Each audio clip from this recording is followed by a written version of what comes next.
Amazement and Medolce make rounds this weekend at the Extravaganza event.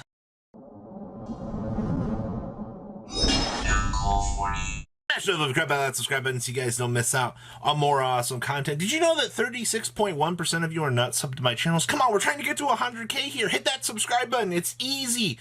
All right. So your breakdown for the EU Extravaganza this weekend looks pretty much like a story we've been told for the whole format here. Tri-Brigade being the top contender for how long now? How long has it been? It's been far too long. All right, of those variants this weekend, we had 6 of them in the top cut here. 3 Zodiac, gotta love Zeus. 2 pure variants, and then 1 ancient warrior. You always kind of see that 1 ancient warrior variant kind of spinning heads a little bit. I always think it's interesting. All right, then we had 3 frickin' Dragon Link list for you guys as well. Dragon Link getting that super big push here. We also had 2 frickin' Altergeist in top cut. Multi-Faker and Imperm. Finally getting a little bit of recognition out there, you know what I mean? And then we also had, what? 2 frickin' Ignisters. Still remember getting flamed for saying that Ignister was a problem in the meta, but nobody's still taking anything away from those videos. Hope you enjoy losing to a giant towers.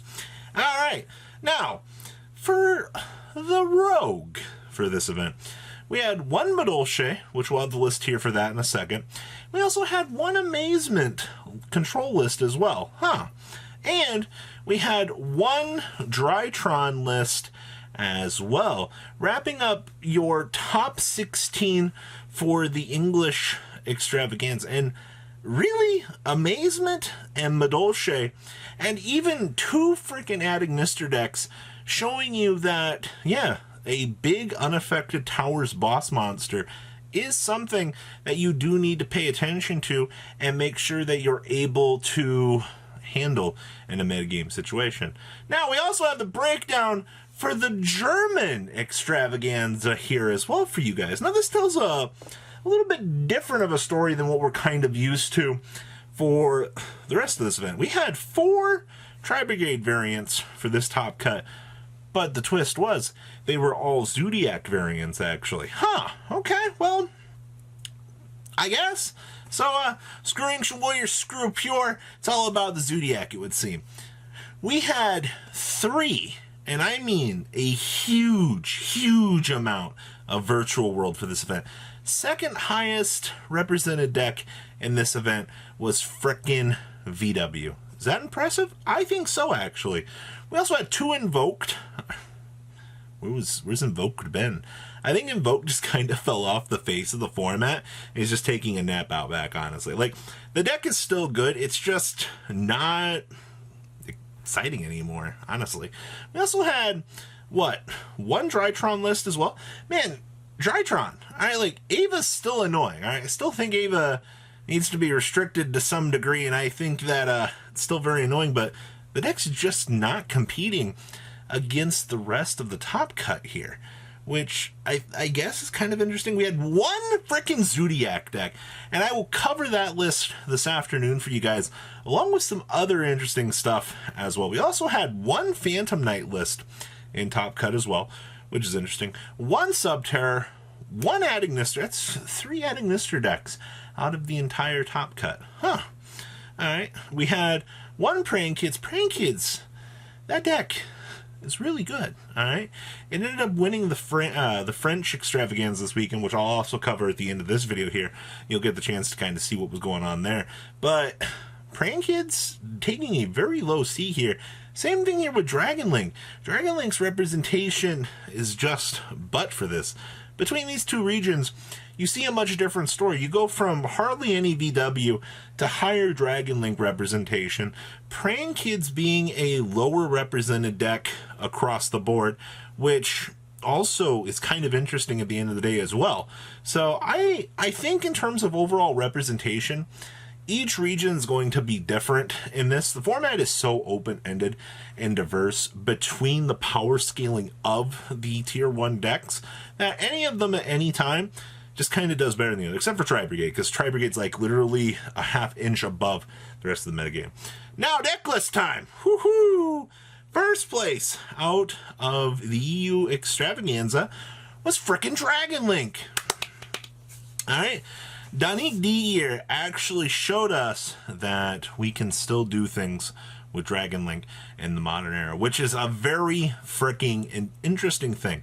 I'll be honest with you guys. I think seeing Dragon Link kind of getting the chance to step up and be that oppressor that we need it to be in the modern era isn't a bad thing. And like I said before, it just takes a little bit of time for the player base to see what changes, adaptability, and things like that they need to test to make these huge changes. And it looks like Dragon Link's done it. 2-chamber, 3-tidying, of course. And of course, you see that effect veiler in there as well. See, we also got some Noctovision love in here as well for this. So that's pretty straightforward and interesting. Next up here, the winner of the German event was Zodiac Tri-Brigade. Anybody surprised about that? I'm not, honestly. Like, considering the fact that this deck is just so good. Literally Zeus. The fact that nobody in the format wants to play immediate outs to Zeus is why this deck gets the chance to be the big shiny bully in the room. Alright, so Adele here, locking it down. In terms of craziness, double Karis is pretty standard. We're on strikes in the main deck here, which I've kind of noticed 10 traps are kind of becoming more of a way for this. 42 cards isn't going to hurt this deck's ability to play at all. And you have share rides to handle whatever else you might have coming your way here. So, fair enough. Next up here, Julian S's 4th place list out of the German Extravaganza. Phantom Knights. I also have some other Phantom Knight spice I'll share with you guys this afternoon as well. Outside of Graph is basic stuff for Tour Guide, we also have Skarm for more searchability. We're not playing. I guess the only thing that you might question would be like, maybe you want to try playing a Shade Brigadane. I think a lot of the more recent builds have tried to steer away from that, but I understand either way wanting to try that. Next up here, we have Ilya's Madolche list.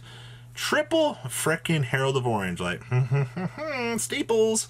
We have frickin' Gozen Match in here as an oppressive hand trap to help control the situations. That's really ingenious, actually. I really like that. Also, 1 field spell, 1 copy of the ticket. Double Salon is fine. 2 copies of the trap card is fine. Everything here looks pretty good. I guess you make the argument for, well, like, do we need to only play 3 Prosperity? I think 3 Prosperity was more of a clutch thing, and it kind of gives you room to have 1 flex spot instead of trying to, oh, I opened up 3 Prosperity, what do I do? So, just more balance. You see it some of the time, but not all of the time. And we also have the Amazement list for you guys here. This is literally Amazement control. Like, I crap you not here, that's what you're getting out of this, alright? Literally, border go burr, trap cards to slow down the entire pace of the game. And we also have Broken Lines, and we have an entire Zodiac package down here as frickin' well, giving us way more roundability for flex spot options here as well, which is absolutely ingenious when you think about it. I actually really like the idea behind this. I'm actually frickin' happy to see that 24 trap cards still functions, alright? Just open up D-Fish or Macro and you'll have a good chance to win. Alright, we're going to pass on over here for the France Extravaganza results today. Alright, France Extravaganza results. Jean-Lo Bernard here, locking down a 1st place finish out of the Extravaganza, meaning triple Mystic Mine. We have triple Skullmeisters. You name the hand trap combination, this Mad Lad had it packed into this. No inclusion of the Imperms, which is fine. We have access to the Phantasmes down here, so we can bring in to do whatever we want. We're also only main decking 1 Pranks here for options, and if things go south, we have access to a Metaverse to say no to our opponent, alright? So remember, Mystic Mine is a very, very powerful card. I was actually told by somebody that the French region absolutely loves the crap out of Praying Kids and Salamangreat, so it's really no surprise to see that frickin' Praying Kids walked away with a 1st and 2nd place finish for this. Now, Gene also was able to get me the 2nd place list here, which was Valentin Boulevard's list prank kids as well. This build's playing the 2 copies of Mystic Mind versus the 3 that we saw for first place. This build also diversifies on its hand trap ratios. 2 Veiler versus the 1 Schoolmeister versus the way more hand traps, you know, versus like Nibiru and things in the main deck here. And we are also maining imperms in this build, which having to see the final, or having to see like the 2 prank kids players like might have to play each other for very, very interesting. And the last list that I have for you guys here was a Drytron list. This was Maxime Nikaisi's 3rd place list here. This is standard Herald shenanigans. Double Ava, of course. Of course, we're playing the Draconis here. This has become super standardized for this. And of course, we've seen now the inclusion of the Red Ice package here. That way, you're basically just able to steamroll through your opponent if they draw and lockbird you. So it's basically a nice little follow-up play for the deck. But outside of that, that is all I have for everything for this video. I'll have some more interesting lists for you guys this afternoon for you guys to look forward to. So, if you guys haven't hit that subscribe button, please do so. And make sure you guys check back here later on the day. Some more cool, awesome content. You guys have a good rest of your day, all right? Peace out. Thank you, patrons, for making the ride never truly end. Without you guys' support, well, I would probably be doing Truffle Shuffle videos for a living. Guys, please check out VanCall40 for all of your Cardfight Vanguard content brought to you by MCall40. And if you are looking to pick up singles, check out mcallgames.com for your trading card game needs. Thanks for watching, everybody.